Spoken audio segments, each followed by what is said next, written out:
நாம் கண்டிக்காமல் இருக்க முடியாது, பார்த்தும் பாராது இருக்க முடியாது, வாழாது இருக்க முடியாது. நம்மால் இயன்ற அளவுக்கு அதை திருத்துவதற்கு முயற்சிக்க வேண்டும்.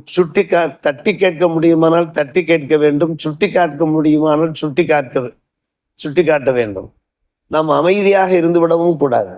நம்முடைய பிள்ளைகள் தவறுகள் செய்தாலும் அண்டை அயலார் தோளாதவர்களாக, சீட்டாடுபவர்களாக, போதைப் பொருள்களை உபயோகிப்பவர்களாக, வட்டி கொடுக்கல் வாங்கல்ல ஈடுபடக்கூடியவர்களாக இப்படியெல்லாம் இருந்தார்கள் என்றால் நம்முடைய மார்க்கத்தை நம்மால் இயன்ற அளவுக்கு எடுத்து சொல்ல வேண்டும். இதனுடைய விளைவுகளை அவர்களுக்கு போதிக்க வேண்டும். காரணம், பெருமானார் ரசூலே கரீம் ஸல்லல்லாஹு அலைஹி வஸல்லம் அவர்கள் நமக்கு உணர்த்தி விட்டார்கள். உங்களிலே ஒருவர் ஏதாவது பாவத்தை பார்த்தால் இயன்ற மட்டும் அதை அவர் திருத்தட்டும் என்கிறார்கள்.